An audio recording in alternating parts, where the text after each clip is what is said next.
The text message arrived at 4:32 on a Tuesday morning. 3 words that would change everything. They're selling them.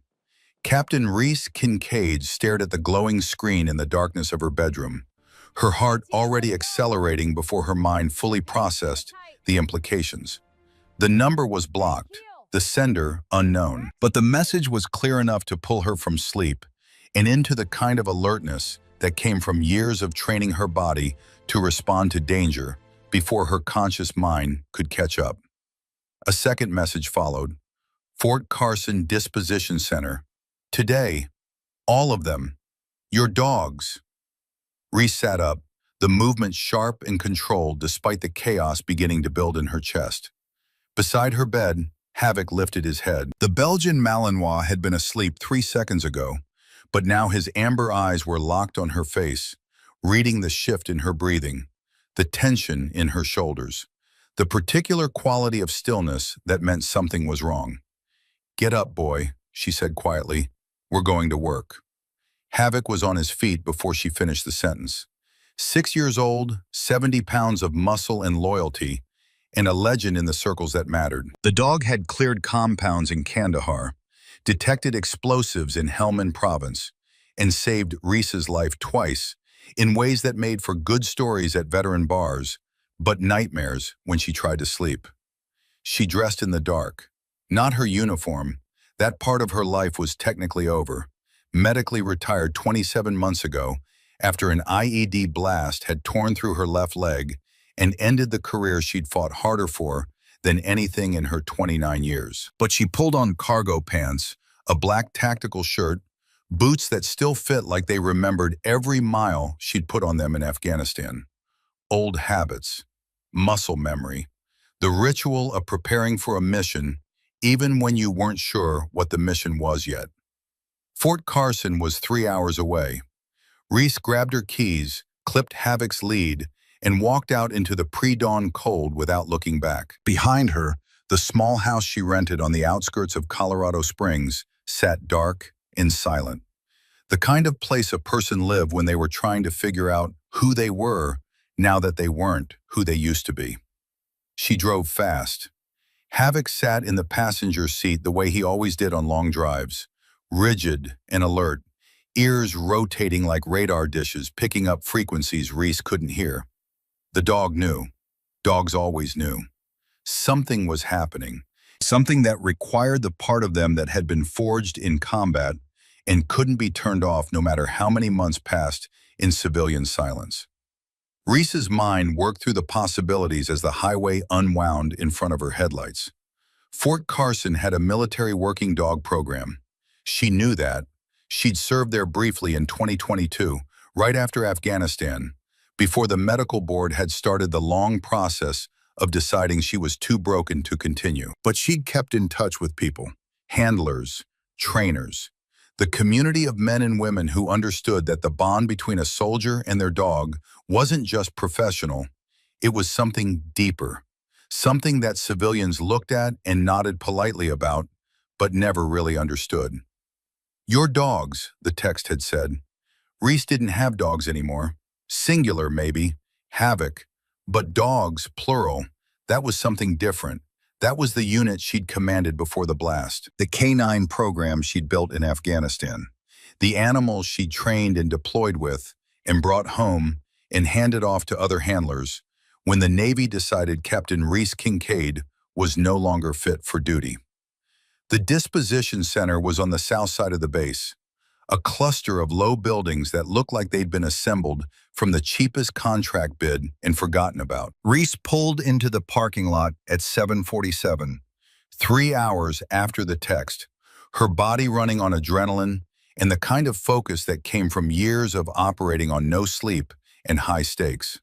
There were cars, a lot of them, civilian vehicles parked in haphazard rows like this was a yard sale, not a military facility. Reese felt something cold settle into her stomach as she climbed out of the truck. Havoc jumped down beside her, immediately scanning the area, nose working, body tense. "Easy," Reese murmured. "Let's see what we're dealing with." She heard the dogs before she saw them. Not barking, crying. The sound hit her like a physical blow, stopping her mid-step just inside the gate. It was the kind of sound that didn't come from an animal that was hungry or cold or bored. It came from something that remembered being loved and understood it had been forgotten. Reese had heard that sound once before, in a village outside Kandahar, from a dog chained to a post outside a compound her team had just cleared. The handler had been dead inside. The dog had still been waiting for him to come out. She'd carried that sound in her chest for 4 years. And now it was coming from inside a military facility on American soil. The disposition center's main building was a converted warehouse, concrete floors and metal walls that amplified every sound. Reese pushed through the entrance and stopped. 40 people, maybe more, milled around in the open space. Civilians, contractors, men in leather vests checking clipboards. A woman with a camera photographing something Reese couldn't see yet. Two guys in the back corner arguing about bloodlines and breeding potential like they were shopping for furniture.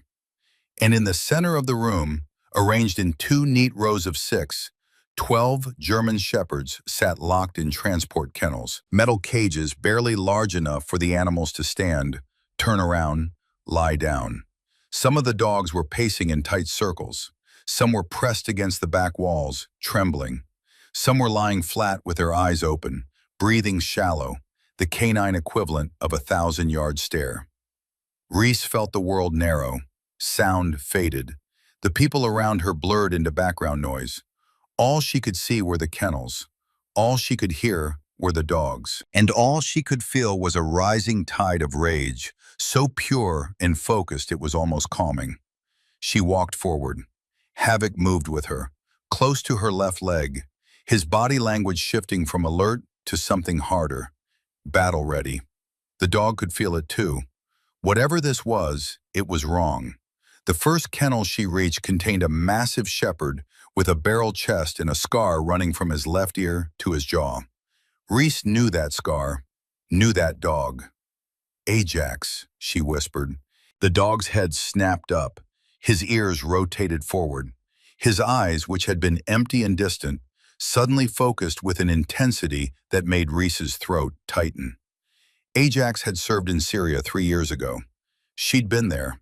She'd watched this dog detect 17 improvised explosive devices in a single week, saving an entire platoon from walking into ambushes that would have killed everyone. Now Ajax was in a cage at what looked like an auction, and nobody around him seemed to understand or care what he'd done, what he'd sacrificed, what he was. Reese moved to the next kennel. Scout, explosives detection dog, 6 years of service, the best nose Reese had ever worked with. Scout was lying flat, chin on his paws, eyes open but empty. He didn't react when Reese approached, didn't lift his head, just lay there breathing, as if he'd already accepted that nobody was coming. The next kennel, Storm, patrol and pursuit dog, the fastest shepherd Reese had ever seen in the field. Storm was pacing in tight circles, his breath coming in short, panicked bursts. His body was thinner than she remembered. His coat was dull. His eyes were wild. "Jesus," Reese breathed. She reached the last kennel in the first row and her heart stopped. Ghost. The name hit her like a fist. Ghost.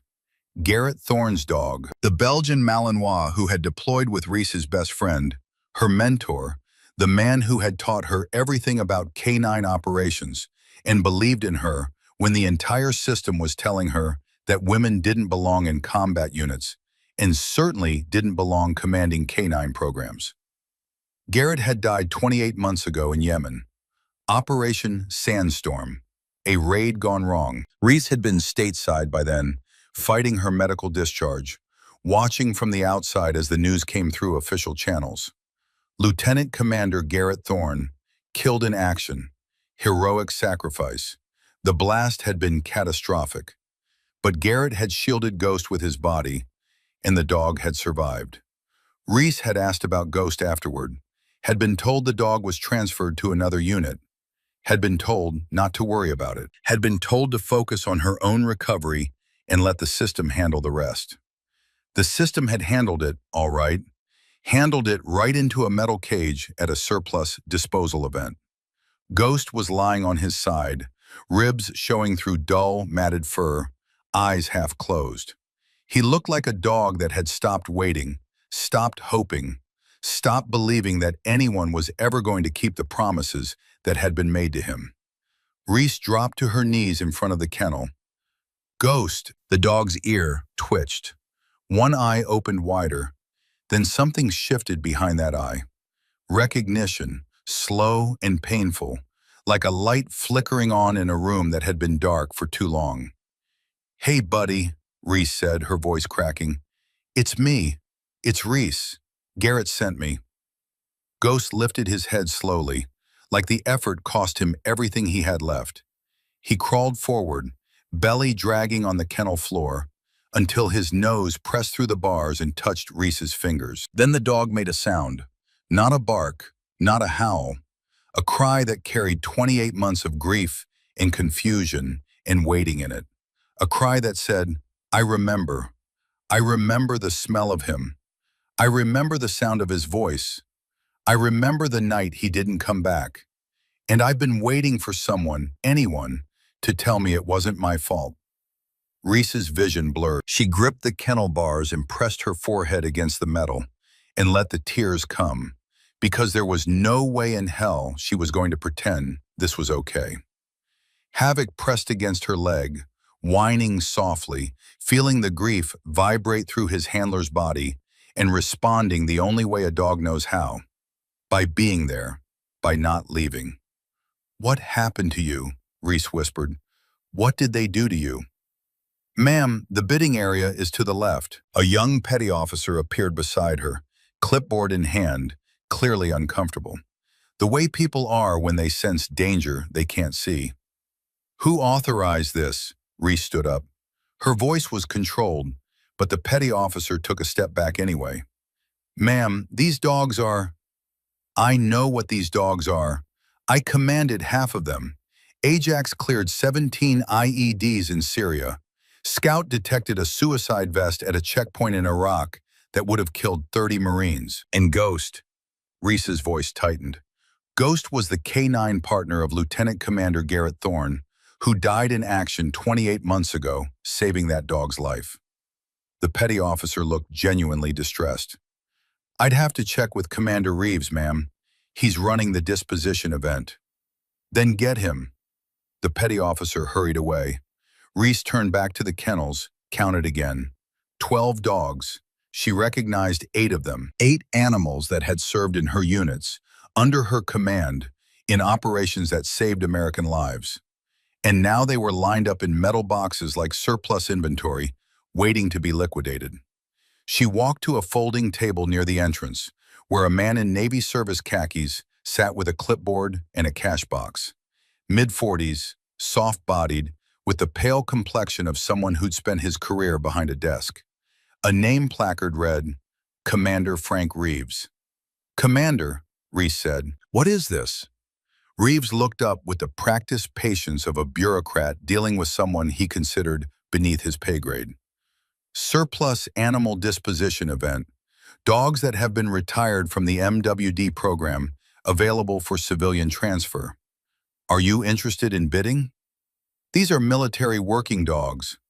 "Retired military working dogs," Reeves corrected without looking up from his clipboard. "They failed their behavioral assessments, deemed unsuitable for continued service. The evaluations are conducted by certified military veterinary behaviorists. The results are documented and reviewed. Standard disposition protocol." "That's a lie."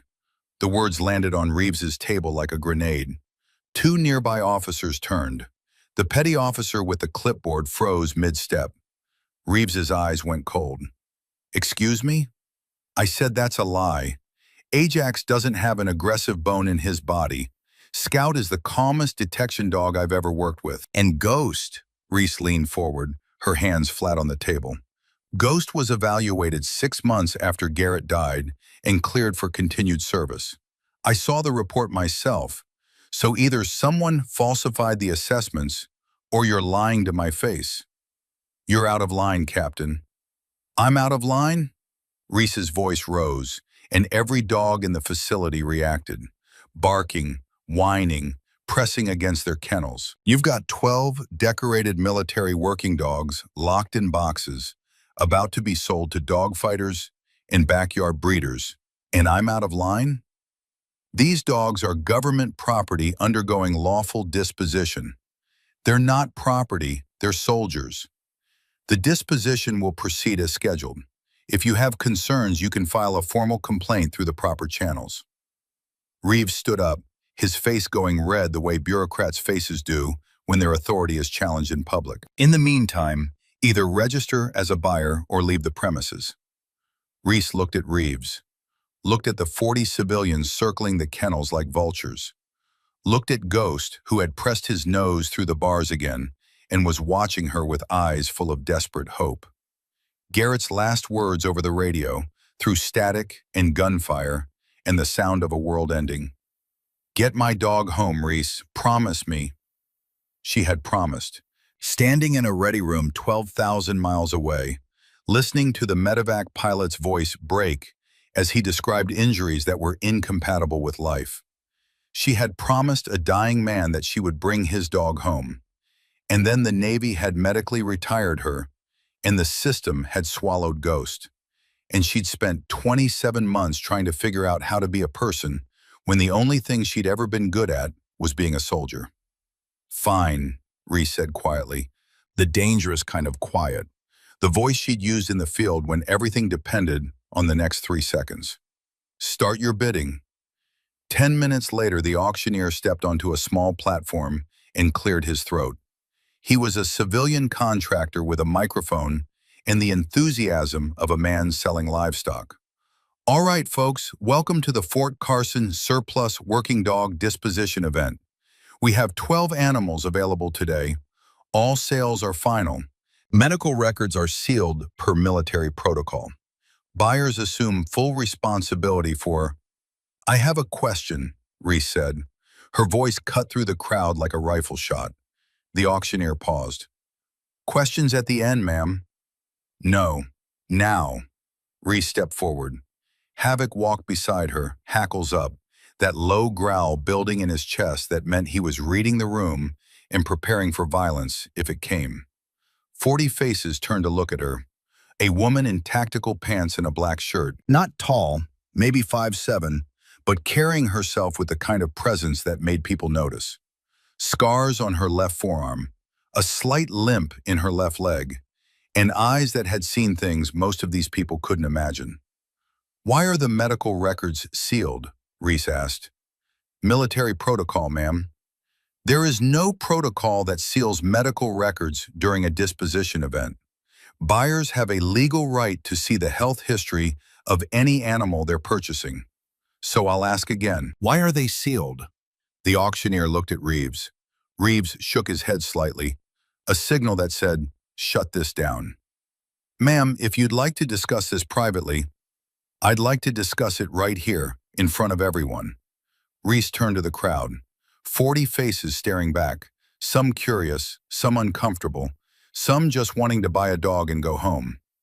"These dogs served in Iraq, Afghanistan, Syria, and Yemen," Reese said.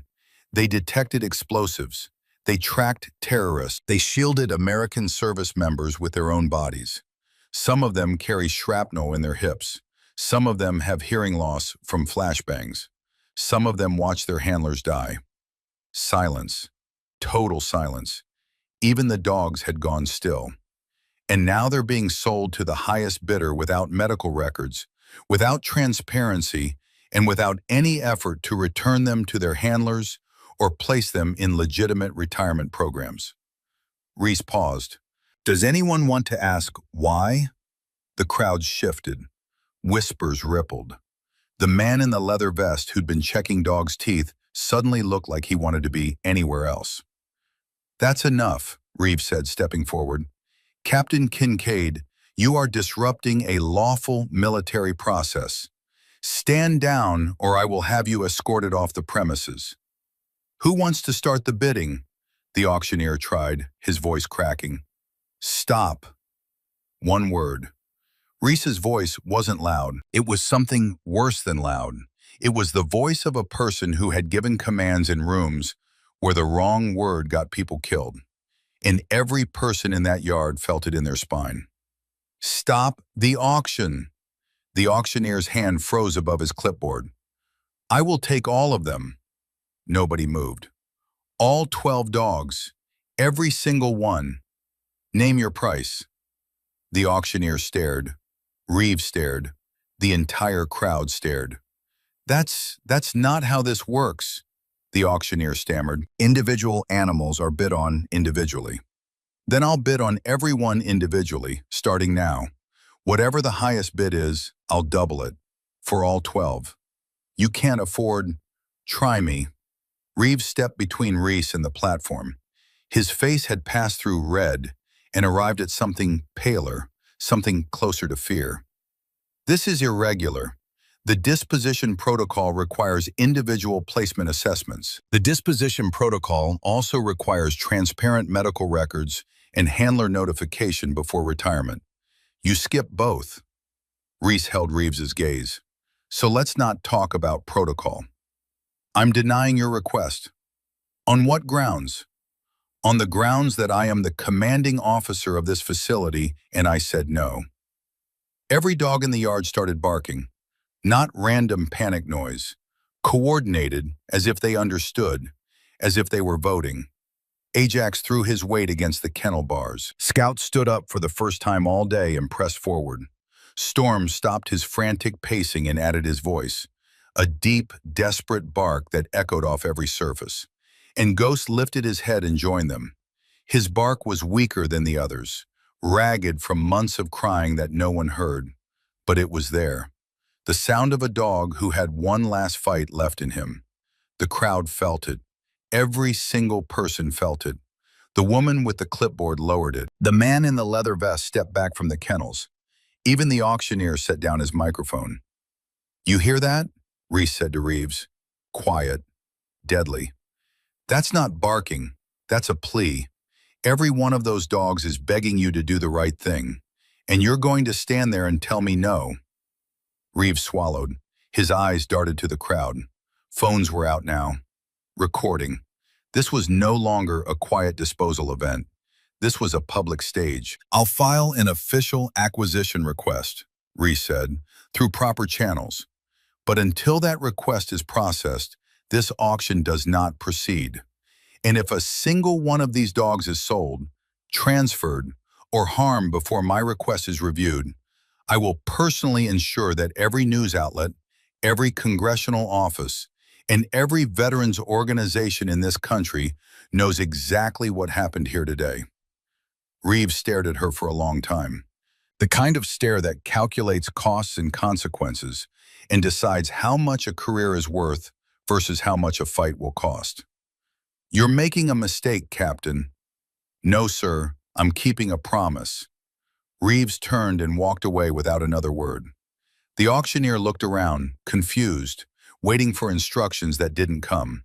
The crowd buzzed with whispers.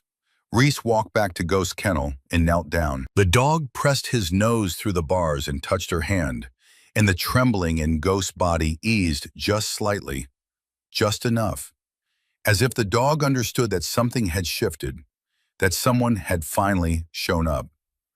I'm going to get you out of here, Reese whispered. All of you, I promise. Havoc settled beside her. 2 dogs, one on each side of the bars. One free, one caged. And between them, a woman who had just declared war on the system that had betrayed them all. Reese's phone buzzed. Unknown number again, but this time not a text, a call. She answered.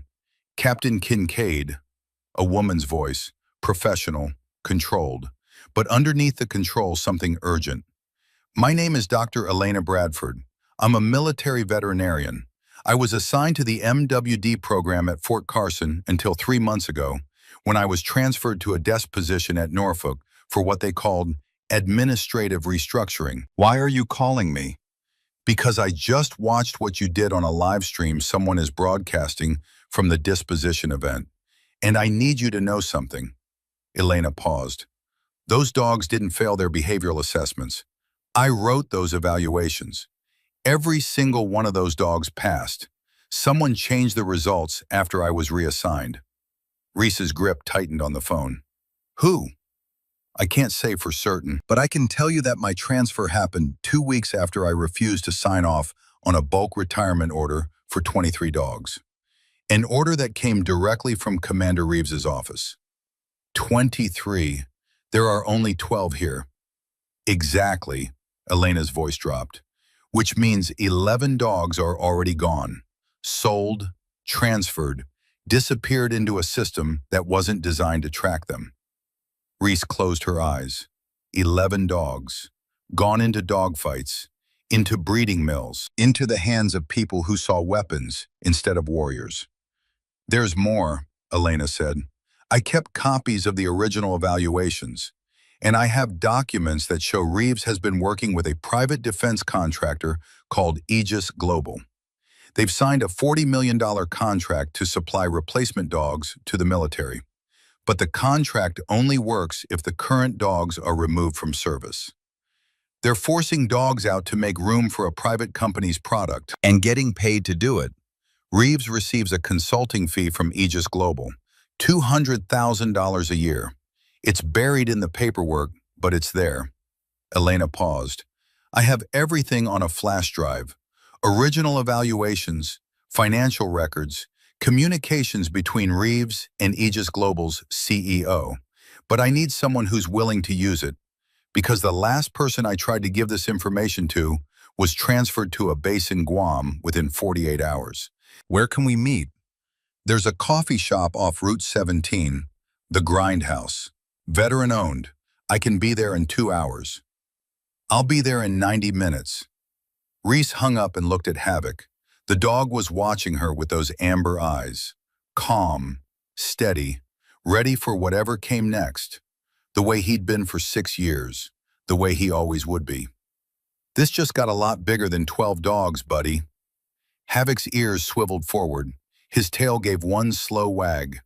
Not excitement, acknowledgement. The way a combat dog says, I'm with you, whatever it is, wherever it goes. Reese stood up, took one last look at Ghost, at the protruding ribs, at the matted fur of a dog that had once been the proudest, fiercest Malinois in the entire program. Garrett's dog, Garrett's partner, the last living connection to a man who had died saving everyone except himself. I will, Garrett, Reese whispered. I swear to God I will. She walked toward the gate. Behind her, 12 dogs watched her leave. Their barking had stopped. Their crying had stopped. They just watched, silent, still, with something new in their eyes that hadn't been there an hour ago. Hope. The fragile, terrified, desperate kind. The kind that hurts worse than despair because it means you've started believing again. And believing means you have something left to lose. Reese pushed through the gate and climbed into her truck. Hoppick jumped into the passenger seat and pressed his nose against the window, looking back at the facility. At the dogs still watching from their kennels. We're coming back for them, Reese said. Every single one. She started the engine and pulled onto the highway. The flash drive was waiting. Dr. Bradford was waiting. And somewhere inside a $40 million contract signed in blood and silence, the truth about what happened to those dogs and what happened to Garrett Thorne was waiting to be dragged into the light. Reese didn't know it yet, but the flash drive wouldn't just expose a corrupt officer selling dogs for profit. It would expose something far darker. Something that would rewrite everything she believed about her mentor's death.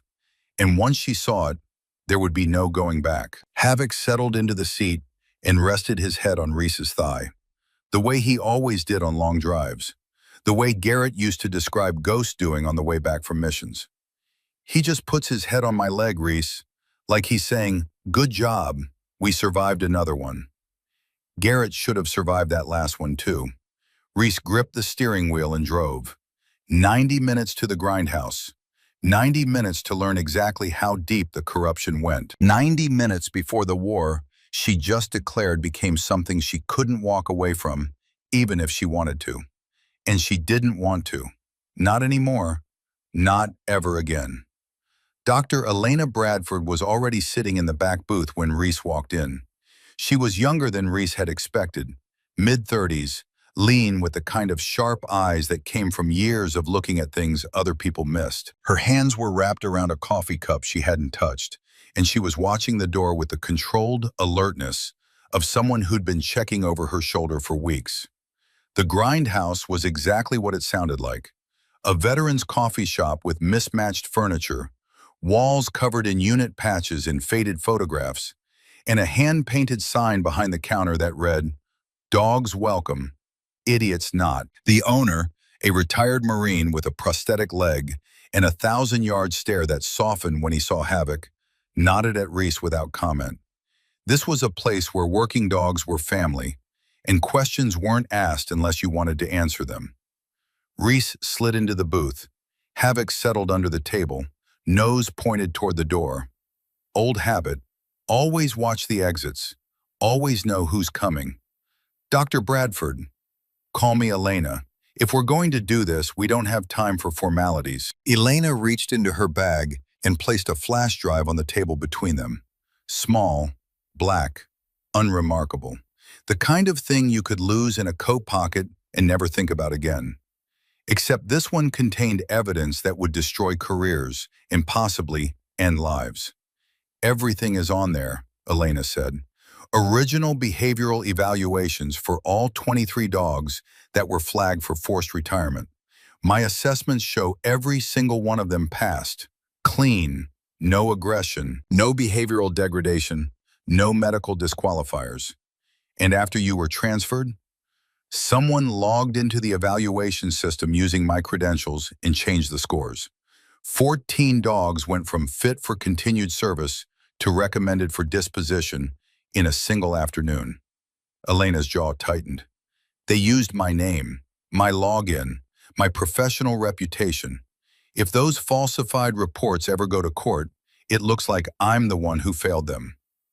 That's why they transferred you, not to shut you up, to frame you. Took me 3 weeks to figure that out." Elena pushed the flash drive closer. "But I'm not the only one with evidence. There's a handler, Sloan Whitaker, former petty officer second class. She was discharged 8 months ago after filing a formal complaint about the treatment of retired MWDs at Fort Carson." Discharged for filing a complaint? Officially, she was discharged for failure to meet administrative requirements. Unofficially, she asked too many questions about where the retired dogs were going, and Reeves decided she was a problem. Elena paused. "She's been tracking the Aegis Global Connection on her own ever since, working at a civilian animal shelter, quietly pulling dogs out of the system when she can." "Where is she?" "Riverside Animal Rescue, about 40 minutes from here." Elena slid a piece of paper across the table. "She's expecting you.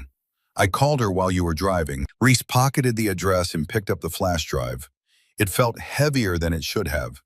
Not because of the data, because of what the data meant, what it would cost to use it, what it would demand of everyone who touched it. "What about the 11 dogs that are already gone?" Reese asked. "The ones that were sold before today?" Elena's face changed.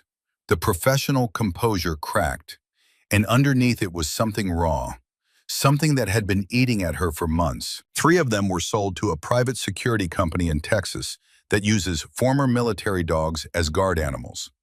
No veterinary oversight, no welfare checks, just profit. "And the other 8? Elena didn't answer immediately. She looked down at her coffee, looked back up. Her eyes were wet. 2 were sold to a breeding operation in Georgia. Puppy mills, basically, using military bloodlines as a marketing tool. And the other 6? Her voice broke. "I don't know. The records were deleted. Whoever bought them paid cash, used false names, and the transaction files were wiped from the system within 24 hours. You think they went to fight rings? I've heard rumors. Dog fighting circuits in the Midwest have been advertising military-trained animals for the past 4 months. Dogs that are already conditioned for high-stress environments. Dogs that won't back down." Elena swallowed. Dogs that are already broken enough to be expendable. Reese felt something inside her go very cold. The kind of cold that doesn't come from temperature. It comes from understanding the full scope of what you're facing and realizing it's worse than you imagined. They're selling combat dogs to be tortured for entertainment. I spent 6 years as a military veterinarian. I put my hands on those dogs every day. I healed them. I cleared them for missions that could kill them. And now they're...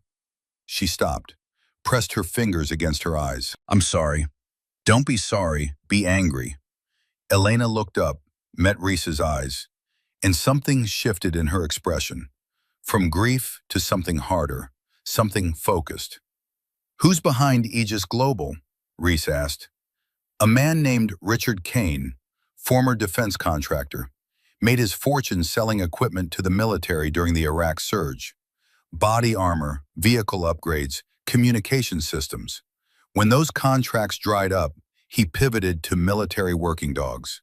Cheaper to produce, easier to sell, and the demand never goes away. And Reeves? Reeves is Kane's inside man. He controls the disposition process. He decides which dogs get retired, when they get retired, and where they go. In exchange, Aegis Global pays him a consulting fee, $200,000 a year, routed through a shell company called Patriot K9 Solutions. Reese's hands were flat on the table, perfectly still, but her knuckles were white. $200,000 to sell out dogs that saved American lives. That's the price, apparently. That's the price. Elena's voice hardened. But it gets worse. How does it get worse? Because Aegis Global doesn't just supply replacement dogs. They also supply intelligence packages for special operations. Field intelligence, targeting data, mission planning support. She paused. Including the intelligence package used for Operation Sandstorm in Yemen, 28 months ago. Reese's blood turned to ice. Garrett's mission. Lieutenant Commander Garrett Thorne's team received targeting data from Aegis Global through a classified intelligence sharing agreement. The data identified a compound in the Marib Governorate as a high-value target location. Entry points, guard positions, structural layouts, all provided by Aegis Global's field team. That intel was wrong. Reese's voice came out flat, mechanical, the way it did when she was processing information that her emotions couldn't afford to touch yet. The entry point was compromised. The compound layout was inaccurate. Garrett's team went through a door that should have been clear and walked into a kill zone. I know. Garrett took the blast, an IED inside the doorframe. He shielded Ghost with his body. Reese's hands were gripping the edge of the table now. He died on the medevac. His last words were about his dog. Elena didn't flinch, didn't look away, just held Reese's gaze with the steady attention of someone who understood that what came next would be the hardest thing either of them had ever said out loud. You're telling me the intelligence that killed my best friend came from the same company that's now selling his dog? I'm telling you that Aegis Global has a pattern. Bad intel that gets people killed. Dogs that get discarded when they're no longer profitable. And a system of corruption that reaches from a desk officer at Fort Carson all the way to defense contracts worth tens of millions.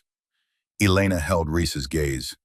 But I can't prove the intel was deliberately compromised. Not yet. That's why I need help.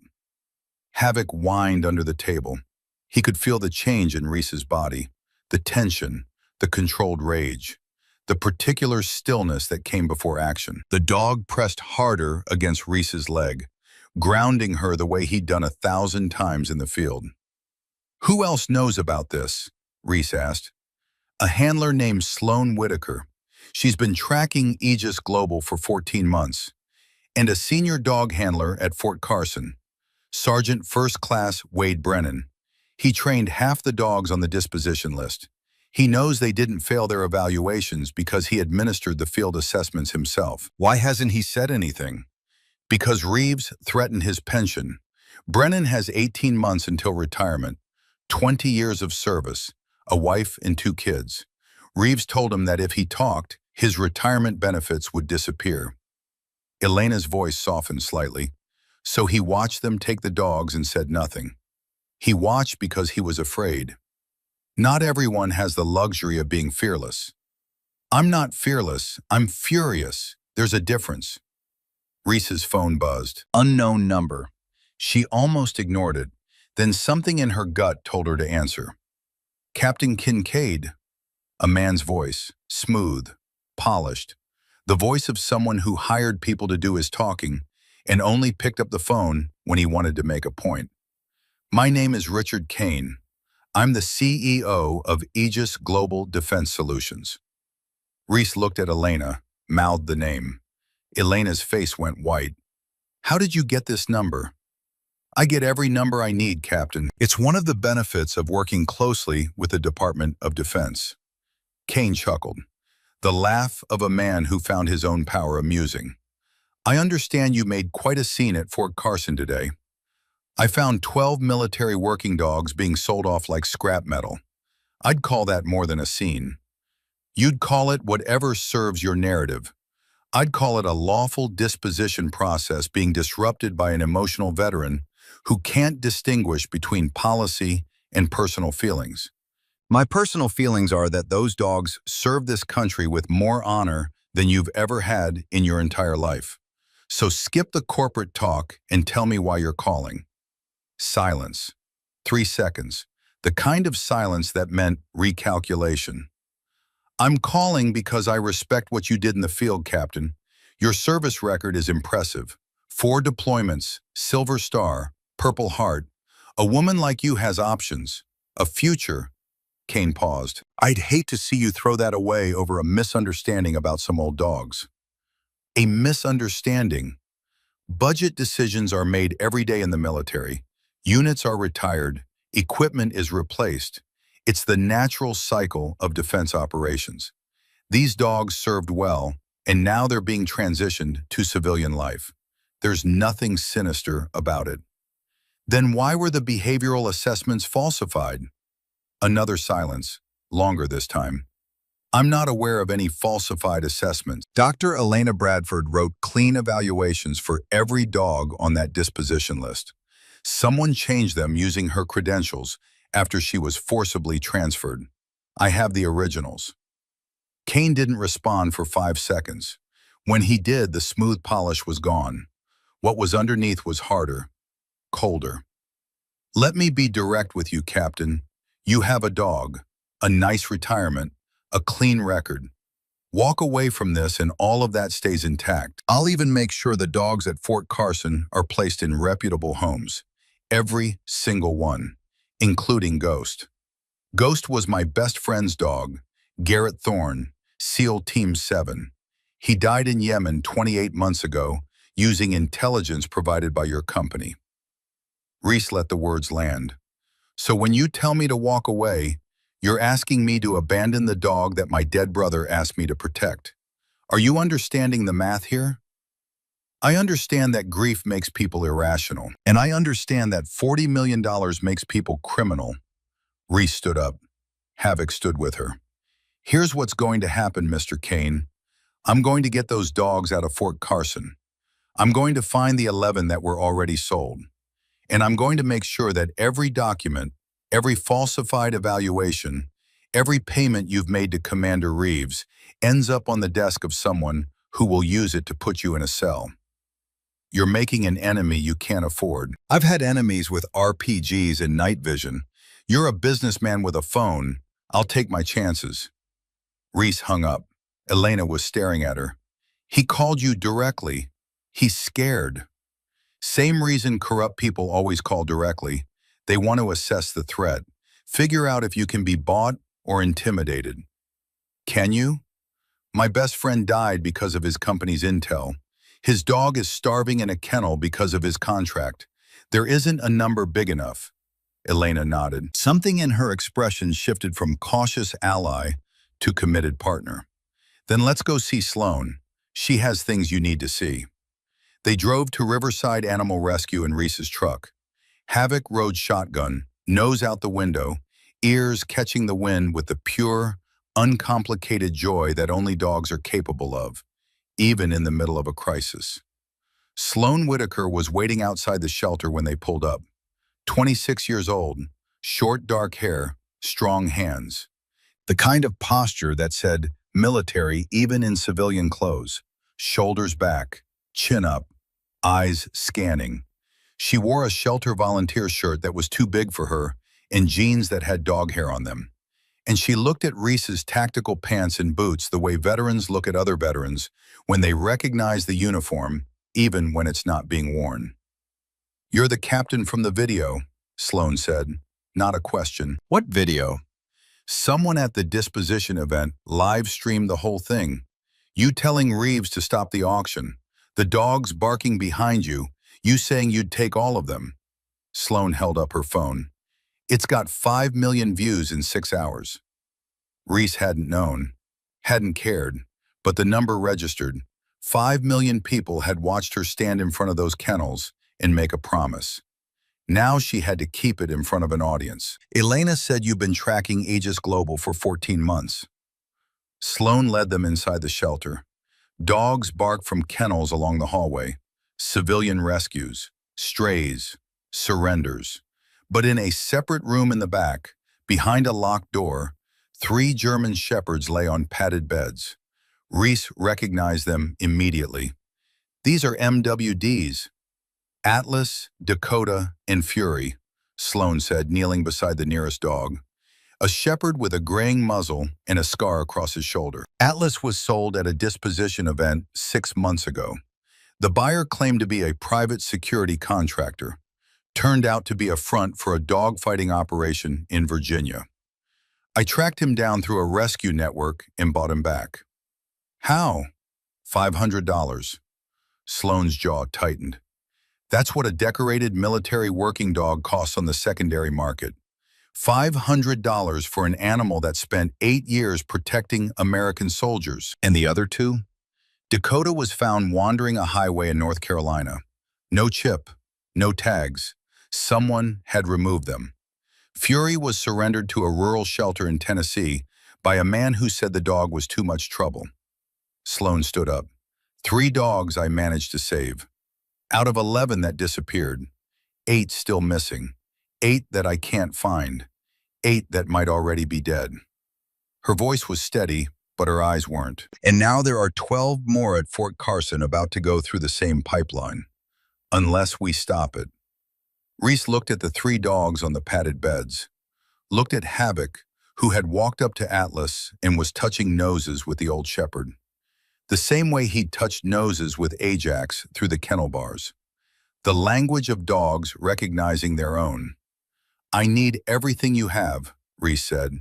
"Documents, photos, testimony, communication records, everything." Sloan went to a filing cabinet and pulled out a box. Thick, heavy. The kind of box that represented 14 months of obsession and rage organized into paper. Financial records linking Reeves to Aegis Global. Photographs of dogs I traced after disposition events. Sworn statements from 3 handlers whose dogs were taken without proper notification. She placed it on the table. "And this." Sloan pulled out a folder. Inside were photographs, not of dogs, of a building. An Aegis Global facility outside Norfolk. This is where they keep the replacement dogs before delivery to military installations. Younger animals, bred in private kennels, fast-tracked through basic training. Sloan pointed to one photograph.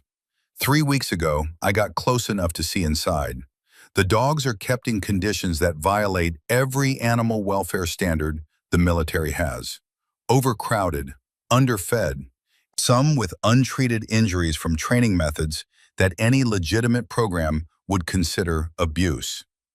They're selling the military damaged dogs to replace healthy ones they forced into retirement at $40 million.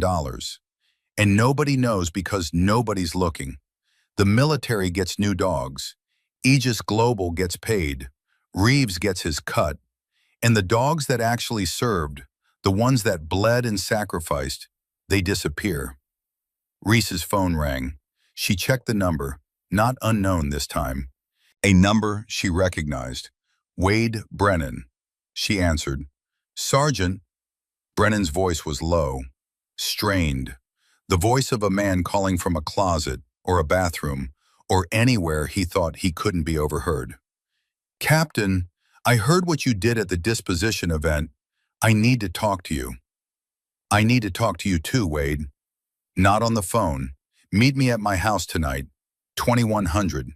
Don't bring anyone military. I'm being watched. By who? Reeves's people. Base security, maybe worse. Brennan's voice dropped even lower. They came to my office an hour after you left Fort Carson. Told me that if anyone asks about the evaluations, I say they were conducted properly. Told me that if I deviate from that statement, I'll be investigated for misconduct and my retirement will be revoked. They're threatening you. They're threatening my family, my wife, my kids. They said it just like that. Think about your family, Sergeant. Like it was a suggestion. Brennan's breathing was ragged. I've kept my mouth shut for 6 months. Watched them take dogs I trained, dogs I loved. Watched them change my evaluations and put my name on lies. I've hated myself every single day for it. Then help me fix it. That's why I'm calling. A pause. Reese heard Brennan swallow hard. I have something. Something I took from Reeves's office 3 months ago. Something he doesn't know I have. What is it? A communication log. Encrypted emails between Reeves and Kane dating back 2 years. I couldn't read most of them. They're coded. But there's one chain that isn't. One chain where they discuss Operation Sandstorm, where they discuss the intelligence package they provided for the Yemen raid. Reese stopped breathing. Wade, what does it say? It says they knew the intel was compromised. They knew the entry point was wrong. They knew the compound layout had changed 3 days before the operation. Brennan's voice cracked. And they sent your team in anyway, because pulling the intel package would have triggered a review that would have exposed the entire dog replacement scheme. The room went silent. Sloan and Elena were both watching Reese's face, and whatever they saw there made them go perfectly still. They knew, Reese said. The words came out quiet, almost inaudible. They knew Garrett was walking into a trap. Captain, I'm sorry. They didn't just let him die. They sent him in knowing he wouldn't come out. They murdered a Navy SEAL to protect a contract. That's what the emails say. And Ghost. Garrett shielded Ghost from the blast, saved the dog's life with his own body. And then they took that dog and put him in a cage and tried to sell him. Reese's voice didn't rise. It dropped. Into the register where words stop being communication and start being weapons. Garrett died for his dog, and they sold his dog for scrap. I know. That's why I can't stay quiet anymore. I don't care about my pension. I don't care about my career. What they did to those dogs, what they did to Commander Thorne. Brennan's voice steadied. I'll testify. Whatever you need, wherever you need me. I'm done being afraid. 2100, your house. I'll be there. Captain, be careful. If Kane finds out what I have, he won't just threaten. The man has private security, ex-military, the kind of people who make problems disappear. I've been a problem my whole career, Wade. Nobody's made me disappear yet. Reese hung up. Elena and Sloan were both staring at her. Havoc was pressed against her leg, whining softly, feeling the earthquake inside his handler's body. Reese, Elena said carefully, what did Brennan say? Reese looked at her, looked at Sloan, looked at the 3 rescued dogs lying on their beds, trusting the humans around them because that's what dogs do. They trust, even when every experience tells them they shouldn't. Garrett Thorne didn't die in combat. Each word fell like a stone into still water. He was murdered. Aegis Global knew the intel was compromised. They sent his team into a kill zone because pulling the intelligence package would have exposed their corruption. Sloane's hand went to her mouth. Elena closed her eyes. My best friend was assassinated to protect a $40 million dog contract. Reese's voice was steady now, not calm, the opposite of calm. The kind of steady that happens when fury burns so hot it turns everything else to ash, and what's left is pure, crystallized purpose. And the dog he died to save is sitting in a kennel at Fort Carson with his ribs showing, waiting to be sold to a stranger. "What do you want to do?" Sloan asked. "I want to burn them down. Reeves, Kane, every person who signed off on this, every person who knew and said nothing." Reese looked at Havoc. The dog looked back with amber eyes that held no judgment, no agenda, no calculation, just loyalty, pure, unbreakable, the kind that humans talk about but dogs actually live. But the dogs come first. They always come first. She picked up the flash drive from the table, picked up Sloane's box of evidence, picked up her phone and started composing a message to a number she hadn't used in 3 years.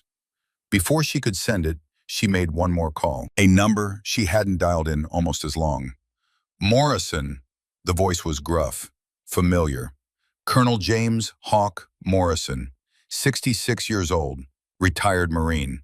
The man who trained Reese in Afghanistan when she was a lieutenant and the entire program was betting against her. "Hawk, it's Kincaid." A pause, then a low chuckle. "Saw your video, Captain. 10 million views. You always did know how to make an entrance. I need advice, off the record." "I'm listening," Reese told him. All of it. The emails, the sandstorm connection, the plan to extract 12 dogs before dawn.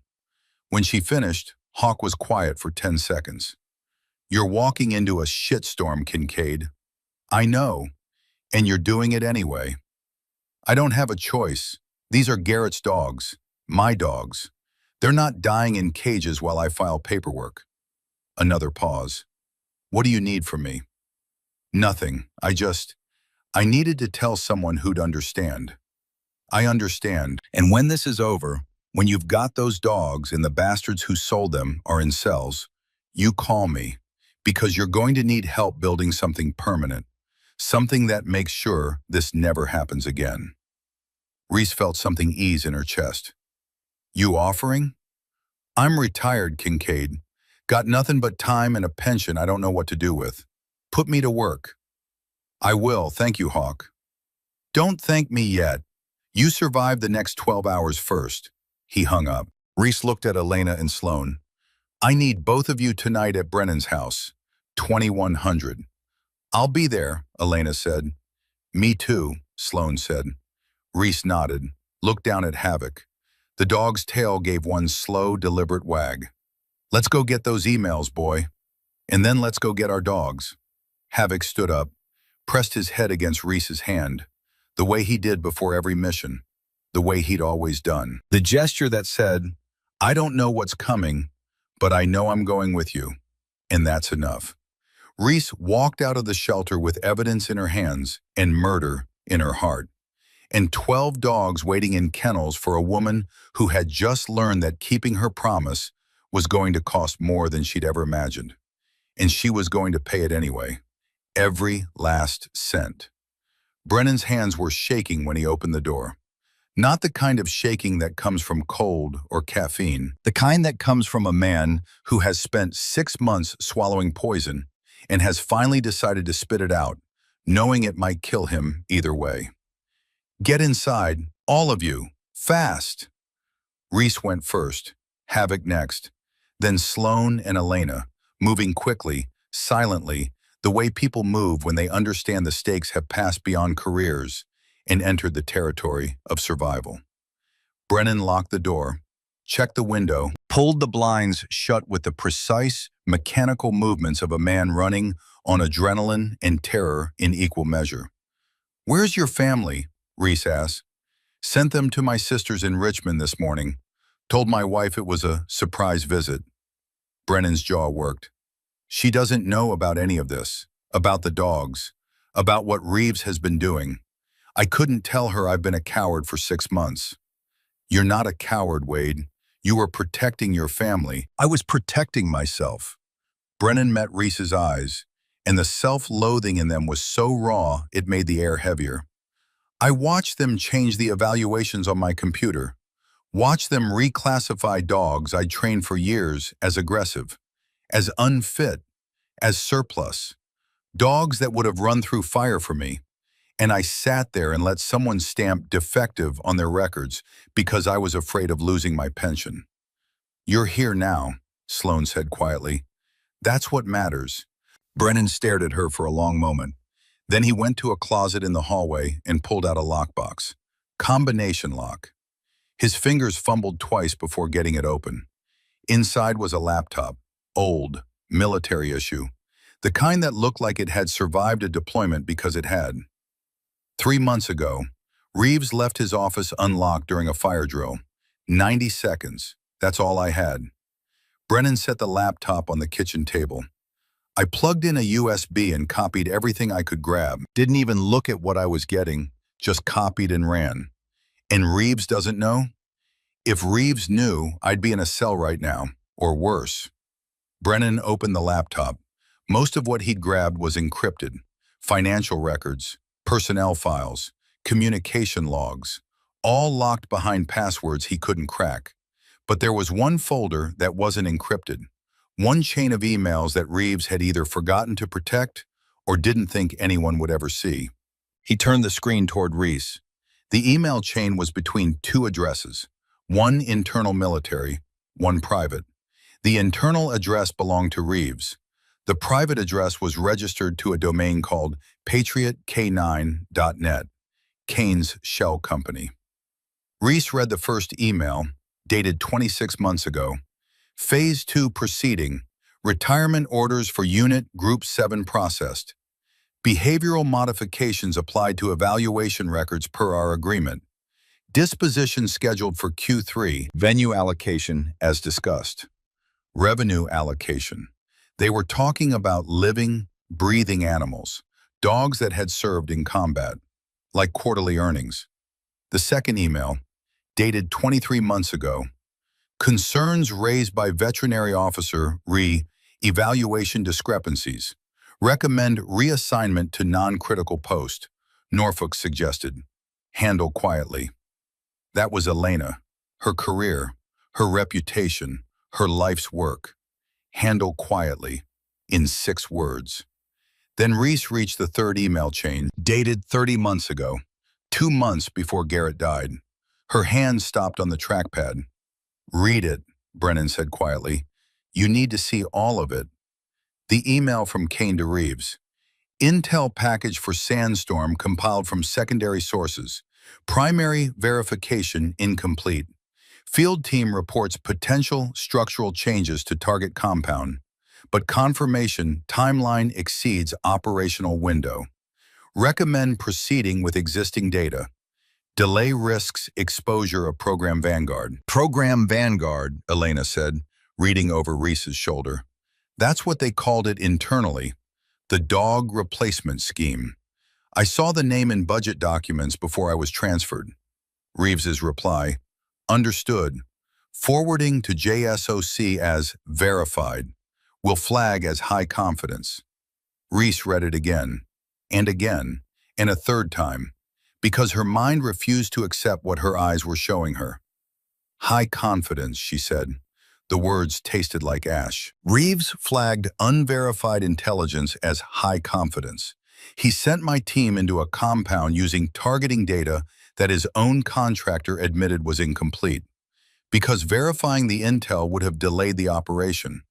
And a delay would have triggered a review of the intelligence source, Elena said, which would have exposed Program Vanguard, the dog replacement scheme.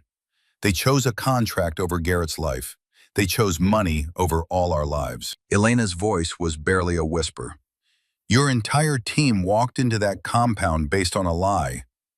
Reese pushed back from the table, stood up, walked 3 steps toward the wall, and stopped because there was nowhere to go.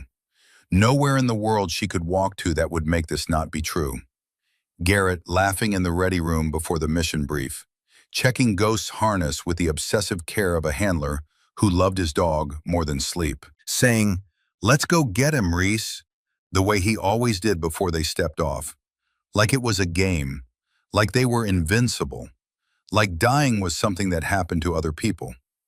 Garrett hadn't died in combat. He'd been sacrificed on an accountant's spreadsheet. Havoc pressed against Reese's leg, hard. The dog could feel the seismic shift happening inside his handler, the grief restructuring itself into something darker, something sharper, something that would either save them all or consume them. Reese, Sloane's voice, careful, the way you talk to someone standing on an edge. We can use this. This is the evidence that changes everything, but only if we move now, before Kane finds out what Brennan has. She's right, Elena said. These emails prove foreknowledge, prove that Reeves submitted falsified intelligence to a Joint Special Operations Command. That's not corruption. That's a war crime. Who do we take it to? Brennan asked. The chain of command is compromised. Reeves has allies at Fort Carson. The base commander signed off on the disposition events without questioning them. If we go through military channels, we don't go through military channels, Reese said, turning around. Her face had changed. The grief was still there, but it had been packed down beneath something harder, something operational. The face of a person who had just identified her target. We go to NCIS. She pulled out her phone, called the number. 3 rings. Mercer. Captain, it's Reese Kincaid. A pause. The particular pause of someone who hasn't heard a name in years, but recognizes it instantly. Kincaid. I saw the video from Fort Carson. 10 million views now, by the way. You're trending on every veteran's page on the internet. I don't care about views. I care about 12 dogs in kennels and a dead seal who deserves justice. Garrett Thorne. You know about him? I know Aegis Global provided the intelligence for Operation Sandstorm. I know the intel was flagged as high confidence when it shouldn't have been. And I know that someone in the disposition chain at Fort Carson has been working with Kane to force out military working dogs and replace them with Aegis Global stock. Mercer's voice tightened. What I don't have is proof, hard documentation that connects the dots. I have it.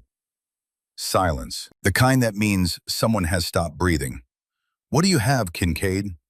Encrypted emails between Reeves and Kane discussing the falsification of the Sandstorm intelligence package. Original behavioral evaluations proving the dogs didn't fail their assessments. Financial records linking Reeves to a $200,000 annual payment through a shell company. Testimony from the senior handler who watched the evaluations being changed. And a military veterinarian who was forcibly transferred for refusing to sign fraudulent retirement orders. Mercer was quiet for 5 full seconds.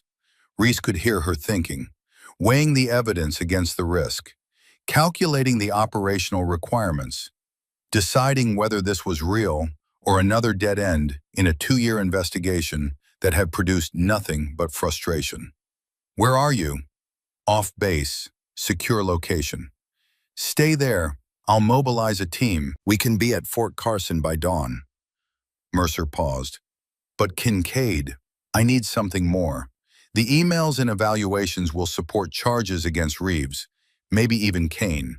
But to prove that the Sandstorm intel was deliberately compromised, to prove that Thorne's death wasn't a tragic intelligence failure, but a calculated decision, I need someone on the inside to confirm the chain of custody. Wade Brennan, Sergeant First Class. He's with me now. He's willing to testify. Is he reliable? Reese looked at Brennan. The man's hands had stopped shaking. Something had settled behind his eyes. The look of a man who had finally made the decision he should have made 6 months ago and was ready to live with whatever it cost. He's terrified and he showed up anyway. In my experience, that's the most reliable kind of person there is. All right, I'm moving. 6 hours. Keep everyone safe until then. Mercer hesitated. And Kincaid, the dogs at Fort Carson. If Reeves gets wind of this investigation before we move, he'll have them transferred. Gone. You understand what that means? Destroyed, or worse, sold into the same pipeline that already swallowed 11 others. Mercer's voice hardened. Can you secure them? I have a plan. Is it legal? 3 seconds of silence. Mostly, Kincaid, do you want those dogs alive when my team arrives? Or do you want to be legally compliant and have them dead? Keep them alive. I'll deal with the paperwork. Good answer, she hung up. Reese looked at the three people in the room. Elena, the veterinarian who had refused to sign fraudulent orders and lost her career for it. Sloan, the handler who had been discharged for asking the wrong questions and had spent 14 months building a case on her own. Brennan, the trainer who had watched in silence for 6 months and was now standing up because a woman with a dog had walked into an auction and reminded him what courage looked like. Here's what's going to happen, Reese said. We have 6 hours before Mercer's team arrives at Fort Carson. In that window, we need to extract 12 dogs from the disposition center before Reeves can move them. Extract? Brennan's eyes widened. You want to break into a military facility and take... I want to enter a military facility using legitimate veterinary authorization and remove animals whose welfare is at immediate risk. Reese looked at Elena. You're still a commissioned military veterinarian. Your credentials are still active. I was reassigned, not discharged. Technically, yes, my clinical authority extends to any military working dog in distress. I can issue an emergency welfare hold. It's a medical directive that overrides disposition orders when an animal's health is in immediate danger. Will it hold up? If anyone challenges it, the burden is on them to prove the dogs aren't in danger. And given the condition I saw them in from the live stream, Elena's mouth tightened. Malnourished, stressed, at least 2 showing signs of acute anxiety disorder. I can document enough to justify an emergency removal. Brennan, you have base access? Until 0600 when my regular shift starts. After that, my movements get logged. Then we go before 0600. Reese turned to Sloan. I need your shelter as a temporary holding facility. 12 dogs, minimum 48 hours until NCIS can secure them as evidence. The shelter can handle it. I've been preparing for something like this since I started. Sloan paused. But Reese, what about the 11 dogs that are already gone? Atlas, Dakota, and Fury are safe at my shelter, but 8 are still missing. One problem at a time. Tonight we save the 12 we can reach. Tomorrow we find the 8 we can't. Reese looked at each of them. Anyone want to walk away? This is the last chance. After tonight, there's no going back. Nobody moved. Good. Reese knelt beside Havoc. The dog looked up at her with those amber eyes. Steady, unwavering. The eyes of a partner who had never once hesitated when it mattered. One more mission, buddy. Havoc's tail wagged once. Slow, deliberate. The wag that meant always. They moved at 0300. Brennan drove them through the back gate of Fort Carson using his security credentials. No alarms, no additional scrutiny. The guards barely glanced at the military vehicle. Just another late shift movement on a base that never fully slept. The disposition center was dark, locked. But Brennan had the access codes, the same codes he'd used every day for 20 years. The moment the door opened, the dogs reacted. Not with barking, not with the frantic, desperate cries from that afternoon. With something quieter, something that Reese felt in her chest before she heard it. A collective exhalation. The sound of 12 animals who had been holding their breath since she'd walked away that morning. Waiting, hoping, refusing to believe it was over. Havoc went in first, working the room the way he always did. Methodical, thorough, checking each kennel, touching noses through the bars. And behind him, each dog rose. Each dog pressed forward. Each dog said with their eyes and their whines and the push of their noses against the metal, "You came back. You actually came back." Reese went to Ghost Kennel first. The dog was standing this time, thin, trembling, but standing. And when Reese knelt in front of the bars, Ghost pressed his entire body against the door with a force that made the metal sing. "I told you I was coming back," Reese said, her voice rough. I don't break promises, buddy. Not to Garrett, not to you. Elena moved through the facility with clinical precision, documenting each dog's condition on her tablet. Weight loss, stress indicators, dehydration, untreated pressure sores from lying on concrete. She photographed everything. Evidence that would support both the emergency welfare hold and the criminal case. These dogs haven't been properly fed in at least a week, Elena said, her voice tight with controlled fury. Ajax has lost 12 pounds since his last recorded weight. Storm is showing signs of acute stress collapse. And Ghost, she stopped in front of his kennel. Ghost has a wound on his right hip that hasn't been treated. It's infected. Shrapnel scar, Reese said, from Yemen. It was healing fine when he was with his handler. Someone stopped treating it. Someone stopped caring. Elena signed the emergency welfare directive on her tablet. 12 dogs. Immediate removal authorized under Military Veterinary Code. My name, my credentials, my authority. Brennan unlocked the first kennel. Ajax stepped out. Cautious at first, then faster, pressing his massive body against Brennan's legs with a force that nearly knocked the man backward. Easy, big guy, Brennan said, his voice breaking. I'm sorry. God, I'm so sorry. Ajax didn't understand the words, but he understood the tone. He pressed harder, forgiving everything with the simple pressure of his body against the man who had once been his trainer, his protector, his person. One by one, the kennels opened. Scout stepped out and immediately went to havoc. The two dogs circling each other in the ancient ritual of warriors recognizing equals. Storm emerged, trembling, legs unsteady, and Sloane caught him, guided him gently, supported his weight, whispered calm words into his flattened ears until the shaking eased. Reese opened Ghost's kennel last. The dog didn't rush out. He stepped forward slowly, with the careful deliberation of an animal that had been tricked before and couldn't survive being tricked again. One paw, then another, until he was standing in front of Reese, nose to knee, looking up with eyes that carried 28 months of grief. Hey, Reese knelt. You're free, buddy. For real this time. Ghost pressed his face into Reese's chest, the same place Garrett used to hold him after missions. The same warmth, different heartbeat, but close enough. Close enough to mean, I'm not alone anymore.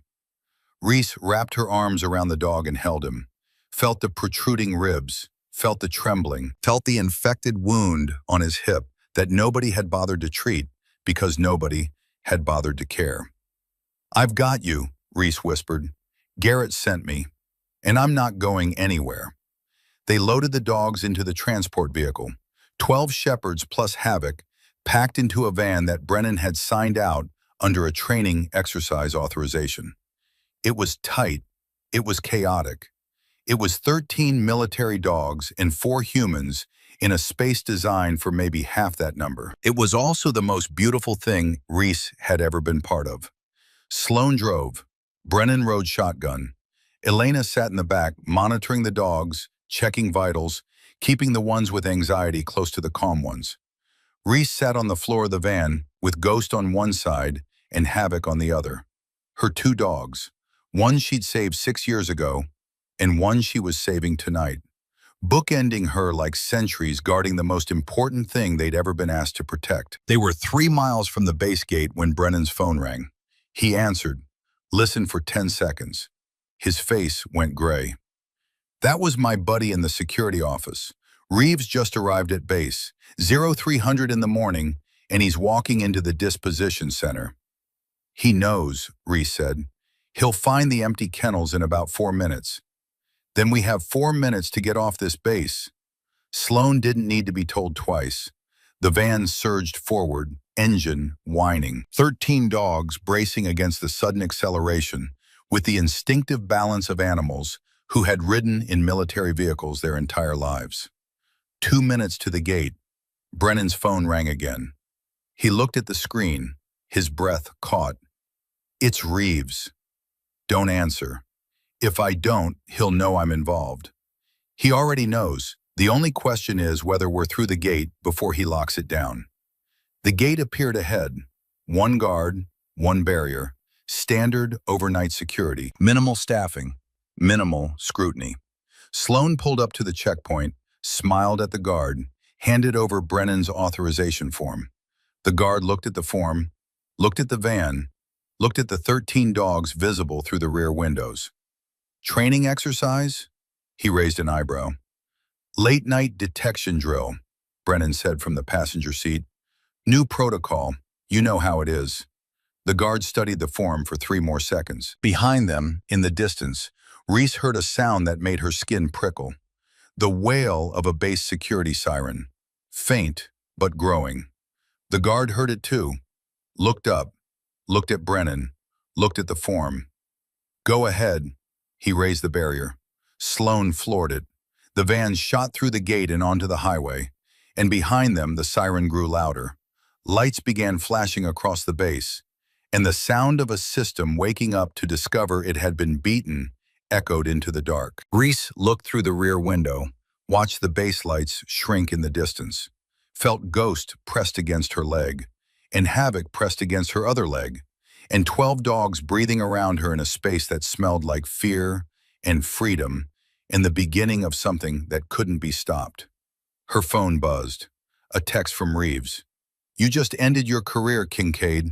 Every dog in that vehicle is stolen government property.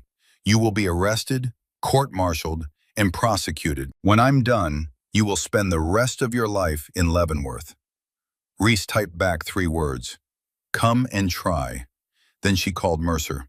Captain, timeline just changed. We extracted the dogs. Reeves knows. I need your team at Fort Carson now. Not dawn. Now. You were supposed to wait. The dogs would have been gone by dawn. Reeves was already moving. 5 seconds of silence. Then Mercer's voice. Hard. Sharp. I'm redirecting my team. 2 hours. Hold what you have and don't let anyone near those dogs. Not a soul. Understood. And Kincaid. The emails from Brennan's laptop. Send them to me now. All of them. If Reeves tries to frame this as theft, I need the evidence in my hands before his lawyers start spinning. Sending now. Mercer paused. One more thing. Garrett Thorne's mother, Maggie, she lives in Virginia Beach. When this goes public, when they find out the truth, they deserve to hear it from someone who loved him, not from a news report. Reese closed her eyes, felt Ghost's warmth against her leg, felt the weight of a promise that kept getting heavier and more sacred with every hour that passed. I'll tell her myself. Good. 2 hours, Kincaid. Keep those dogs alive. She hung up. Sloan drove through the darkness toward the shelter. Beside Reese, Ghost shifted and rested his head on her thigh. The exact gesture Garrett had described 100 times.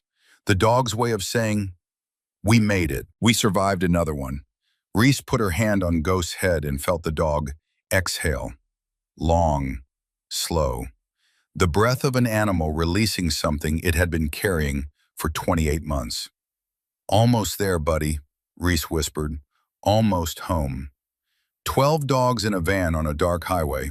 4 humans who had risked everything to save them. And behind them, an empire of corruption waking up to discover that the woman they tried to silence had just stolen their leverage, exposed their crime, and set a countdown that no amount of money or power or threats could stop. 2 hours until NCIS arrived. 2 hours until the truth that killed Garrett Thorne became the weapon that would destroy the people who murdered him. And in the back of a crowded van, surrounded by warriors who walked on 4 legs, Reese Kincaid held her best friend's dog and made one final promise. Not to Garrett, not to Mercer, not to anyone who could hear her, to herself. No more silence, no more looking away, no more letting systems built on greed decide which heroes live and which ones die. Not on her watch, not ever again. Part 3. The Reckoning. Sloan backed the van into the shelter's loading bay at 0547. The dogs knew before anyone opened the doors, before anyone said a word. 12 noses pressed against the van's windows. 12 bodies shifted from tense to alert, and the collective energy inside the vehicle changed from fear to something Reese could only describe as cautious recognition. The smell of other dogs, the smell of safety, the smell of a place that wasn't a cage. "Easy," Reese murmured.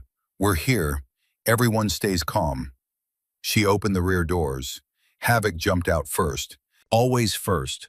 Always clearing the ground for his handler, even when the ground was a parking lot at a civilian animal shelter, and the only threat was the raccoon that lived behind the dumpster. One by one, the dogs came out. Ajax stepped down heavily, his massive frame still carrying the exhaustion of months of confinement. But his head was up, his tail was moving. Not wagging, not yet, but moving. A dog deciding whether it was safe to feel something again. Scout came next, nose working overtime, cataloging every new scent with the methodical precision of a detection dog who couldn't turn it off. Even when the mission was over, even when there were no more missions, Storm had to be carried. Sloan lifted him out of the van and set him on his feet, and he stood there trembling until Ajax pressed against his side, and the trembling eased, the pack taking care of its own. Ghost was last. Reese didn't rush him. She sat in the open doorway of the van and waited while Ghost gathered whatever was left of his courage and forced his thin, weak body to move. The dog stepped down one paw at a time, nose testing the air, eyes scanning for threats that existed only in the memory of an animal who had learned the hard way that new places could mean new cages. "You're safe," Reese said. "I promise." Ghost pressed against her legs and stayed there. Sloan had prepared the shelter's back wing, the section reserved for long-term rehabilitation cases. 15 kennels with padded bedding, fresh water, food bowls already filled. She'd called in 2 volunteers she trusted absolutely. Davis, a retired Marine who fostered rescue dogs, and Anna, a vet tech who worked overnight shifts and never asked questions she didn't need answers to. 12 dogs, Davis said, looking at the procession filing through the back door. He let out a low whistle. "Sloan, when you said you needed help tonight, I thought you meant with a litter of puppies. These are military working dogs. They've been forcibly retired and were about to be sold off at a disposition auction." Sloan guided Storm to the nearest kennel. "They need food, water, and quiet, and they need to not exist on any records until NCIS arrives."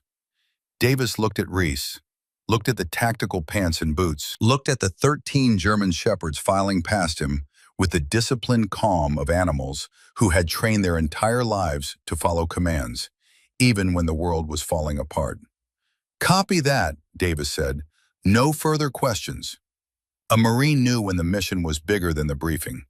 Elena started triage immediately, checking each dog, documenting injuries, starting hydration protocols for the ones showing signs of dehydration. She moved through the kennels with the quiet efficiency of a doctor who had spent years learning to separate her emotions from her hands, even when both wanted to break. Ajax needs joint supplements and rest. His hips are degraded from untreated strain. Scout has a dental infection that's been festering for weeks. Storm, Elena stopped in front of his kennel, and for the first time since Reese had met her, Elena Bradford's composure cracked all the way through. "Storm has stress-induced cardiomyopathy. His heart is enlarged. He's been in a state of sustained panic for so long that it's physically damaged his cardiac tissue. Can you treat it? I can stabilize him, but he needs a veterinary cardiologist and a calm environment and time." Elena's voice shook. "He needs time he might not have, Reese, because someone left a dog with a damaged heart in a metal cage and forgot about him." "They didn't forget," Reese said, her voice flat. "They chose." Elena moved to Ghost's kennel, knelt down, examined the infected wound on the dog's hip with gentle hands that knew exactly how much pressure an injury could take before it caused more pain. This shrapnel injury was healing fine under proper care. Someone stopped treating it, Deliberately or through neglect, the result is the same. It's infected now. He needs surgery. Soon. How soon? Within 48 hours, or the infection will spread to the bone. And if it reaches the bone, Elena didn't finish the sentence. She didn't need to. Reese's phone rang. Mercer. Kincaid, my team is airborne. ETA Fort Carson 0600. But we have a complication. What kind? Reeves filed a theft report with base security 20 minutes ago. 12 military working dogs stolen from the disposition center by Captain Reese Kincaid and Sergeant First Class Wade Brennan. He's named you both. Name the dogs by service number, and he's requesting civilian law enforcement assistance to recover what he's calling government property. He's trying to get the local police to find us before NCIS arrives. That's exactly what he's doing. And legally, until my team serves the warrant and takes jurisdiction, a local police department that receives a theft report from a military installation has probable cause to search and seize. How long until your warrant is active? My JAG officer is drafting it now. 2 hours, maybe 3. We might not have 3 hours. Then don't be where the police expect you to be. Mercer paused. And Kincaid, protect the evidence. The laptop, the flash drive, the veterinary documentation. If Reeves's lawyers can claim the evidence was obtained improperly or tampered with, they'll move to suppress everything. Understood. One more thing. Richard Kane. We've been monitoring his communications since you forwarded the emails. 30 minutes ago, he chartered a private jet from Norfolk International to Grand Cayman. He's running. Can you stop him? We've flagged his passport. TSA is aware. But Kane has resources, private security, alternate documentation, contacts in 3 countries without extradition treaties. Mercer's voice hardened. If he gets on that plane, we lose him. And if we lose him, the murder charge dies with him. We can still get Reeves for corruption and fraud, but the sandstorm evidence, the proof that Garrett was set up, that's all on Kane. He's the one who made the call. He's the one who sent the email. Reese felt the ground shift under her feet. The entire case, Garrett's justice, the dog's freedom, everything they'd risked. All of it balanced on whether a rich man with a private jet could be stopped before he reached international airspace. Keep me updated every 30 minutes. Stay safe, Kincaid. Mercer hung up. Brennan was pacing the shelter's back room. Phone in his hand, face the color of old concrete. My wife called. Someone went to my sister's house in Richmond. 2 men in suits. They told my sister they were from military personnel and needed to speak with me about a security matter. Brennan's voice was tight. My wife is terrified. My kids are asking why strangers are at the door. Kane's people, Reese said. Private security. They're trying to find you before you can testify. They found my family. Brennan stopped pacing. The fear in his eyes had been replaced by something older, something harder. The particular fury of a man whose children have been threatened. I spent 6 months being a coward to protect them, and they went after them anyway. Call your wife. Tell her to take the kids and go to a hotel. Different name. Cash only. Don't use credit cards. Don't call anyone she knows. Reese gripped Brennan's shoulder. Your family will be safe. Mercer will have protection on them within the hour. And if she can't, then I will. Reese held his gaze. I lost my best friend because I couldn't protect him. I'm not losing anyone else. Not tonight. Brennan nodded, pulled out his phone, walked to the corner of the room and called his wife. And Reese heard the words come out. Baby, listen to me. Take the kids. Leave now. I'll explain everything. In the voice of a man who had finally crossed the line from bystander to combatant and was discovering that the other side was scarier and clearer and more alive than anything he'd felt in years. Sloan found Reese in the kennel room, sitting on the floor between Ghost and Havoc. Both dogs were pressed against her. Ghost's breathing had evened out. Not calm exactly, but steadier. The steadiness of an animal that had found something solid to lean against. There's something you need to see. Sloan knelt beside her and held out her phone. The video from the disposition event. The one where Reese had stopped the auction. It had hit 15 million views 2 hours ago. Sloan scrolled through the comments. That's the most beautiful thing I've ever seen. Someone give that woman every dog in America. I'm a retired canine handler. I'm crying. Where are those dogs now? How do we help? This is what a real hero looks like. And then, deeper in the comments, something that made Reese stop scrolling. I'm Maggie Thorne. My son Garrett died 28 months ago in Yemen. His dog, Ghost, was supposed to be protected. If anyone knows where Ghost is, please contact me. I've been trying to find him since Garrett died. No one at the military will return my calls. Reese stared at the comment, read it again, a third time.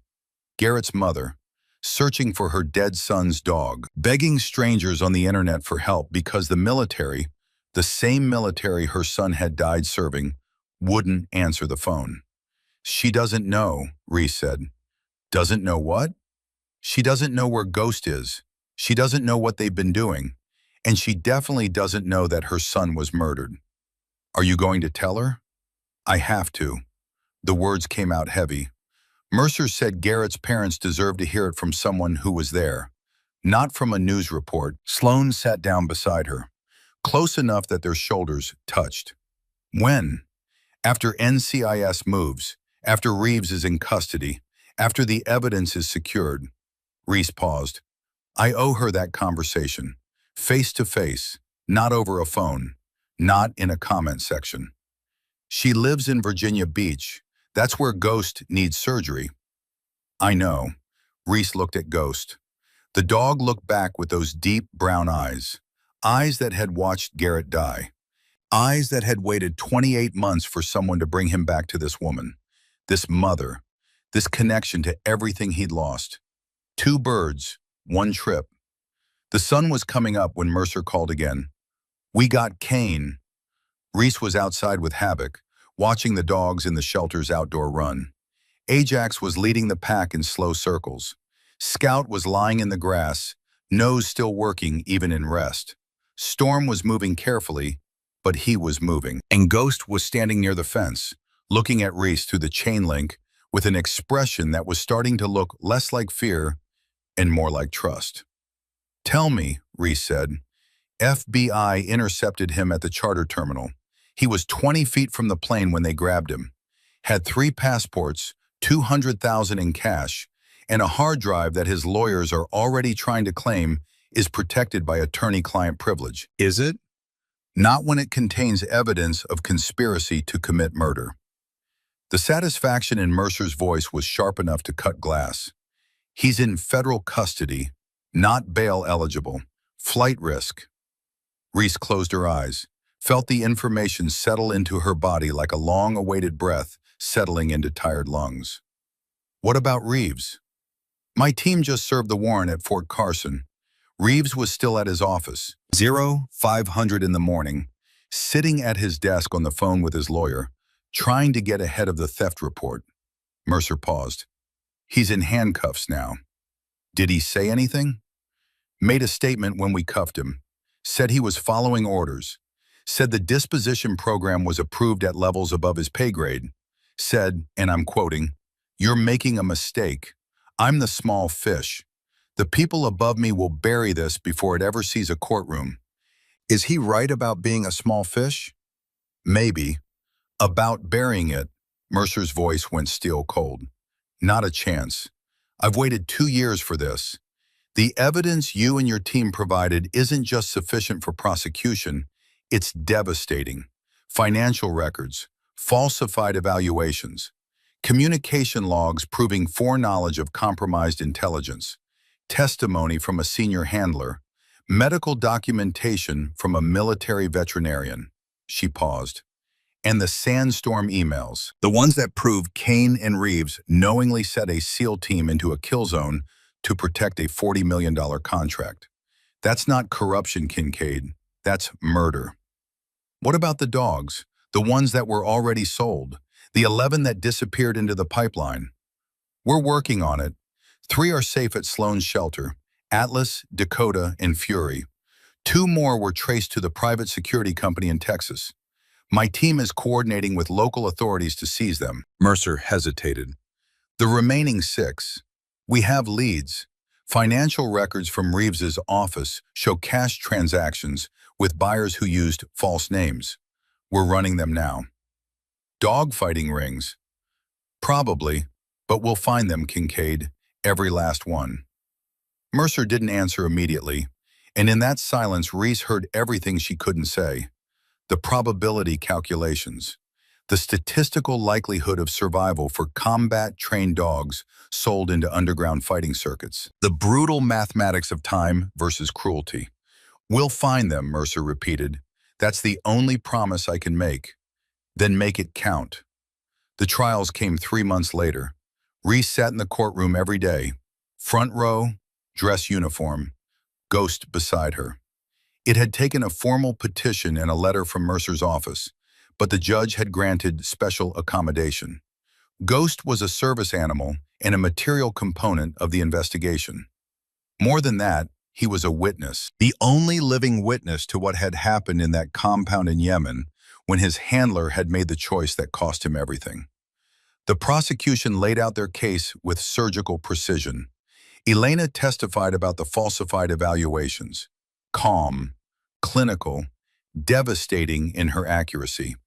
She presented the original assessments, showed where they'd been altered, explained in medical terms what it meant when a veterinarian's credentials were stolen to commit fraud. And she looked directly at Reeves when she said, "These dogs didn't fail, they were failed by a system that valued profit over service." Sloan testified about the disposition pipeline, the dogs sold to fight rings, the ones that disappeared, the 14 months she'd spent tracking the corruption alone because no one else would listen. She presented photographs of Atlas when they'd found him, scars from fights, malnutrition, the hollow look in his eyes of an animal that had forgotten what kindness meant. And she said, "This is what happens when heroes become commodities." Brennan testified about the emails, the cover-up, the threats to his family, the night he'd watched dogs he loved being reclassified as defective to make room for a private company's product. He was shaking when he took the stand, but his voice was steady when he said, "I kept silent for 6 months, and every day I looked at myself in the mirror and saw a coward. I'm not that man anymore." And then Reese testified. She walked to the stand in her dress uniform, every ribbon earned, every scar earned. Ghost walked beside her, and when she sat down, the dog settled at her feet. Not anxious, not afraid, just present, the way a partner is present. The prosecutor started with the basics: her service record, her deployments, her command of K-9 units in Afghanistan, the IED blast that had ended her active duty career, but not her connection to the animals she'd served with. Then he asked about Garrett Thorne. "Lieutenant Commander Thorne was my commanding officer," Reese said.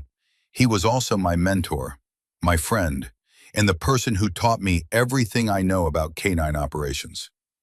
"When did you learn about Operation Sandstorm?" "I was stateside when it happened. Medical evaluation. I got the news through official channels 28 hours after the raid. Killed in action. Heroic sacrifice. The kind of words that are supposed to make it hurt less. They don't." "When did you learn the truth about what happened?" Reese looked at Reeves, looked at Kane, sitting 2 tables away with 3 lawyers between him and the world, looked at the jury, 12 faces that would decide whether Garrett's death meant anything or disappeared into the bureaucratic noise of a system that protected its own. 3 months ago, in a kitchen in Colorado, looking at emails that proved the intelligence package for Operation Sandstorm was known to be unverified. That Richard Kane chose profit over American lives. That Commander Reeves chose bribes over his oath. And that Garrett Thorne chose his dog over himself. Her voice didn't waver, didn't break, just delivered the facts the way she'd been trained to deliver mission reports. Clear, direct, unambiguous. The intel package was marked high confidence. It should have been marked unverified. Garrett's team walked into a compound based on targeting data that Aegis Global knew was incomplete. The entry point was compromised. The compound layout was wrong, and Garrett died shielding Ghost from an IED that never should have been there. Because if Kane and Reeves had told the truth, the mission would have been delayed, and a delay would have exposed the dog replacement scheme they'd been running for 2 years. The courtroom was silent, the kind of silence where even breathing feels too loud. They didn't just fail him, Reese said. They murdered him. And then they took the dog he died protecting and put that dog in a cage and tried to sell him for $500. She leaned forward, looked directly at Kane. Garrett Thorne was worth more than $40 million. Every dog in that disposition center was worth more than your entire company. And if there's any justice in this court, you'll spend the rest of your life remembering that. The verdicts came 2 weeks later. Richard Kane, convicted on all counts: conspiracy, fraud, falsification of military intelligence, and the charge that mattered most: accessory to the murder of a United States service member. 32 years in federal prison, no parole. Commander Frank Reeves, convicted on 14 counts: corruption, fraud, falsification of military records, animal cruelty, conspiracy. 20 years. Reese was in the courtroom when the judge read the sentences. Ghost sat beside her. And when the words 32 years echoed off the walls, Ghost's tail moved. Once, slow, deliberate. The wag of a dog who understood, somehow, that something had shifted. That the people who had hurt him and hurt Garrett were going away. That it was over. "We won, buddy," Reese whispered. "Garrett can rest now." The Aegis Global contract was voided. The company was dissolved. Every asset was seized by the federal government and redirected into a fund for military working dog welfare and veteran mental health services. The irony wasn't lost on anyone. The money that was supposed to profit from replacing heroes would now be used to save them. Garrett Thorne was posthumously awarded the Navy Cross, the second highest decoration for valor in the United States Navy. The citation read, "For extraordinary heroism in the face of enemy action and for the ultimate sacrifice in protection of his canine partner, demonstrating the highest traditions of the United States Naval Service." Reese attended the ceremony at Arlington, full dress uniform, Ghost beside her, wearing a new collar with Garrett's old dog tags attached. Tags that Maggie Thorne had kept in a box by her bed for 28 months, waiting for the day she could put them where they belonged. The ceremony was small: family, close friends, a handful of operators from Garrett's unit, and Reese standing at attention while Maggie accepted the medal with shaking hands and tears streaming down her face. When it was over, when the honor guard had folded the flag and presented it with the precision that comes from doing something so many times you could do it in your sleep, Maggie found Reese. "He's wearing his daddy's tags," Maggie whispered, looking down at Ghost. "He knows, doesn't he? He knows what these mean." Reese couldn't speak. She just nodded. Maggie knelt down. Ghost came to her immediately, pressed his body against her legs, made a sound that was part whine, part cry, the sound of recognition, the sound of a dog who remembered this woman, this voice, this smell, the person who had been there before the deployments, before the war, before everything changed. And Maggie wrapped her arms around Ghost and sobbed. Not the quiet, controlled tears of a military ceremony, the raw, broken sobs of a mother who had lost her son and found a piece of him in a dog that remembered. "I looked for you," Maggie said into Ghost's fur. "I called everyone. I wrote letters. Nobody would tell me where you were. Nobody would answer." Reese knelt beside them. "I'm sorry. They hid him. They tried to erase him. But Garrett made me promise to bring him home, and I don't break promises." Maggie looked up. Her face was wet. Her eyes were red. But there was something in them that hadn't been there before. Not closure exactly, but the beginning of it, the first breath after drowning. Thank you, Maggie said. Thank you for fighting for him, for fighting for my son, for making sure they didn't get away with it. Garrett would have done the same for me. I know. That's who he was. Maggie looked down at Ghost. Can I ask you something? Anything. When you brought him to me in Virginia Beach after his surgery, you told me the truth about how Garrett died, about the intel, about the corruption. Maggie's voice steadied. Was it quick? Reese had been dreading this question for 3 months, but she owed Maggie the truth. The blast was catastrophic, but Garrett's last conscious act was shielding Ghost. The medevac team said he was asking about the dog, making sure Ghost was okay. Even at the end, he was protecting him. Maggie nodded, tears still streaming. That sounds like Garrett. He told me once that the bond between a handler and their dog wasn't just tactical. It was sacred. He meant it. He loved this dog more than anything. Maggie scratched behind Ghost's ears. And Ghost loved him back. You can see it. Even now, even after everything. Ghost pressed harder against Maggie, the same way he used to press against Garrett. The gesture that meant, I'm here, I remember, I haven't forgotten. I need to tell you something, Maggie said, about the day you brought him to me. You don't have to. I do. Maggie's voice was firm, the voice of a mother who'd lost a son and found a piece of him in a dog that remembered. When Ghost recognized me, when he ran to me and cried, I felt Garrett in that moment. Not gone, present, saying goodbye the way he never got to. Through his dog, through you. She took Reese's hand. My son saw something in you that the Navy couldn't. The ability to lead, not because someone gave you permission, but because you refused to accept that some fights aren't worth fighting. He was right about you. He made me who I am. No, he saw who you were. There's a difference. Maggie smiled. And now you're doing for others what he did for you. Training women who face the same doubts you faced. Giving them a mentor who'll believe in them the way Garrett believed in you. That's legacy, Reese. That's how he lives on. Ghost pressed against Maggie's leg. The gesture Garrett used to do. The way he'd lean against his mother when words weren't enough. The dog had learned it from him, and now the dog was teaching Reese.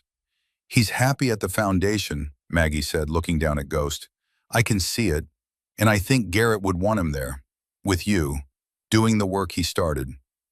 Are you sure? I'm sure. Ghost has 2 homes now, mine when he needs to remember, and yours when he needs to serve. That's what Garrett would want, for his dog to keep being a soldier, for you to keep being a commander, for both of you to prove that the fight wasn't for nothing. The missing dogs came home in waves. The 2 in Texas were recovered first, seized from the private security company in a raid coordinated by NCIS and local animal enforcement. Both were underweight. Both had untreated injuries. But both responded to military commands the moment they heard them, snapping to attention like soldiers who had been waiting for someone to remember they existed.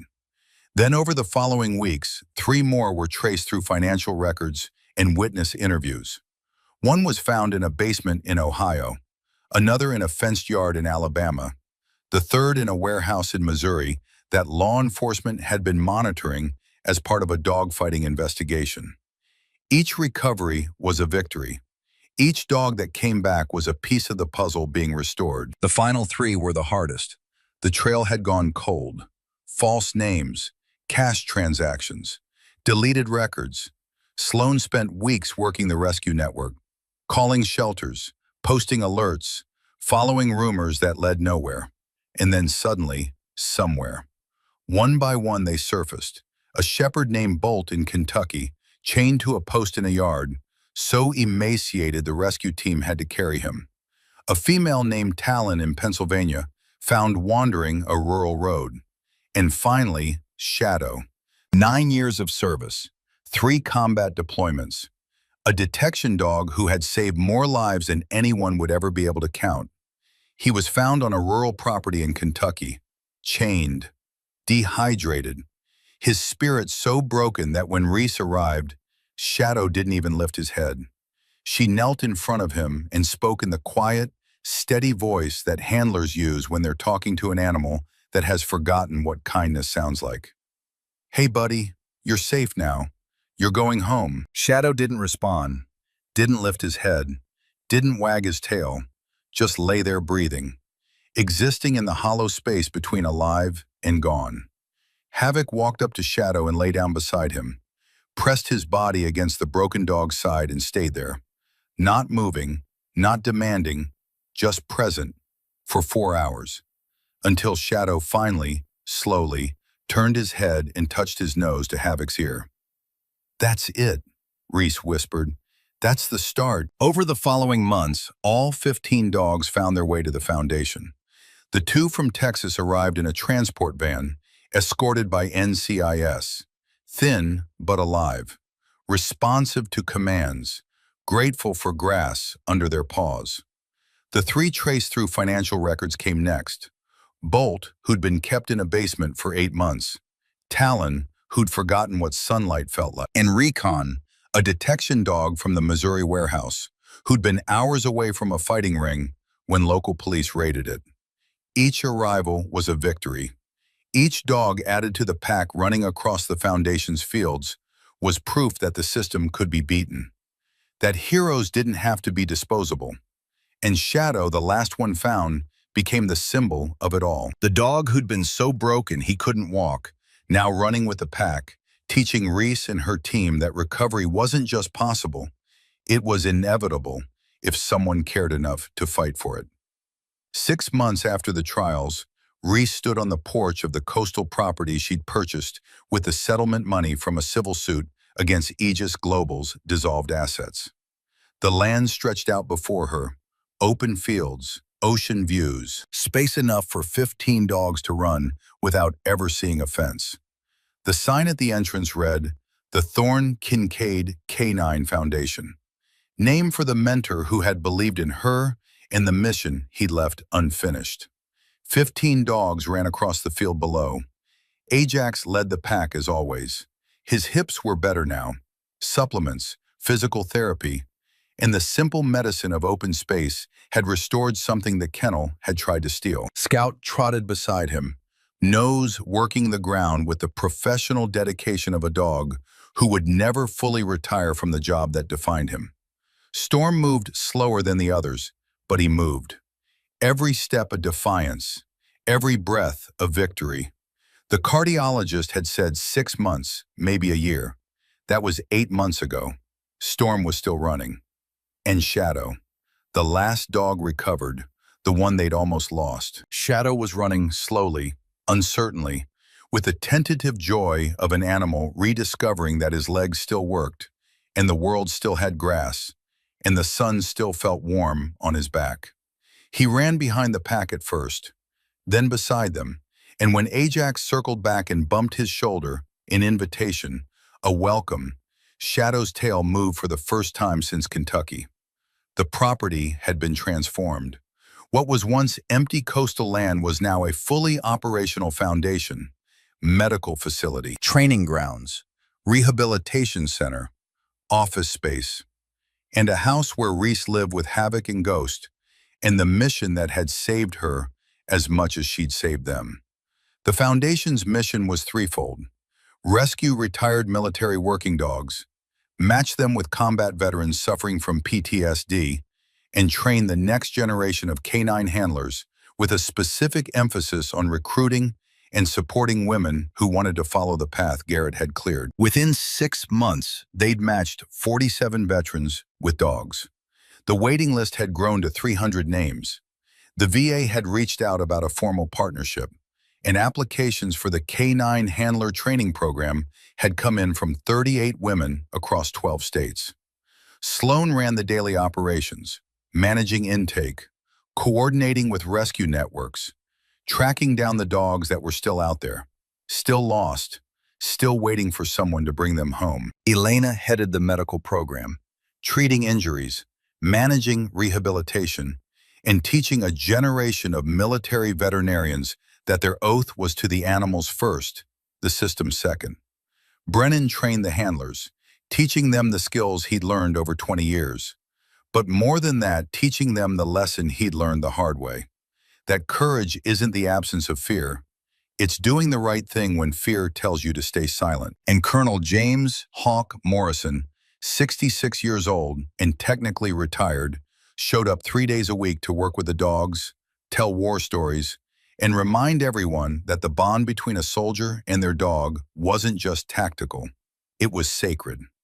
The one-year anniversary ceremony happened on a clear February morning. Veterans came from across 3 states, military families, Gold Star parents, handlers who'd served with the dogs that now ran free on the Foundation's land, news crews, local officials, and a crowd of civilians who'd watched Reese's video a year ago and hadn't been able to forget it. Reese hadn't planned to speak, but Sloan was nodding, Hawk was nodding, and 15 dogs were arranged around her like a military formation, waiting for their commander to say something that mattered. "A year ago," Reese began, "I walked into Fort Carson and saw 12 dogs in cages, heroes being sold like equipment. People said, 'You're just one retired female captain. You can't fight the system.'" Ajax barked once. The crowd laughed through their tears. "But I learned from Garrett Thorne that leadership isn't about permission. It's about responsibility. These dogs didn't ask for recognition. They didn't ask for medals. They just did their jobs, protected us, loved us, asked for nothing in return." Reese paused, looked at Ghost, standing beside Maggie Thorne in the front row, wearing Garrett's dog tags. "Garrett told me once that the day would come when I'd have to choose between career and doing the right thing. He said, 'Choose the right thing, Reese. The career will sort itself out.' He was right. I lost my Navy career, but I found my mission." She looked at the crowd, at the veterans, at the young women who'd come to ask about the training program. "To every veteran here, your service matters. Your struggles matter. These dogs understand because they've been there. To every young woman thinking about canine work, Garrett believed I could lead when no one else did. I believe in you. Apply. Prove them wrong like I did." Reese raised her hand. "To Garrett Thorne, to Ghost, to every dog who served in silence, and to second chances, for all of us." The crowd raised their hands. To second chances. 3 months later, something unexpected happened. Reese received a call from an unknown number. She almost didn't answer, then recognized the area code. "Arlington, Virginia. Captain Kincaid? Speaking. This is Admiral Patricia Hendricks, Judge Advocate General of the Navy. I'm calling to inform you that your medical retirement status has been reviewed." Reese's stomach dropped. This was it. The retaliation. They were going to strip her pension for the extraction. "Based on Captain Reese Kincaid, if you choose to accept, you would command the newly established Military Working Dog Welfare Division, reporting directly to the Secretary of the Navy." Silence. "Ma'am?" Reese looked out the window, at the 15 dogs running across the field, at Sloan coordinating with a new rescue team, at Elena treating a dog that had just arrived from Tennessee, at Brennan working with 3 female trainees, at Hawk telling a story that made everyone laugh, at Ghost lying in the sun beside Havoc, both dogs watching her through the window with those amber and brown eyes. Calm, content, home. "No." "Ma'am?" "Thank you, Admiral, but no. My command is here. With the dogs who have nowhere else to go, with the veterans who the system failed, with the women who are still being told they don't belong." Another pause. "I understand, Captain. For what it's worth, I think you're exactly where you need to be." "So do I." When Reese hung up, Ghost was watching her, tail wagging slowly. "Yeah, buddy," she said. "I chose right." The Foundation's 2nd anniversary fell on a Tuesday. Reese woke early, before dawn, the way she always did. Old habits from a military career that had ended on paper, but never really left her body. She walked outside with a cup of coffee and stood on the porch, watching the field where 15 dogs were already stirring. Ajax shaking off sleep, Scout stretching, Storm moving, carefully, but moving. Shadow playing with a younger dog they'd rescued 2 weeks ago, a 2-year-old shepherd named Echo, who'd been retired after an injury, but was young enough to remember what joy felt like.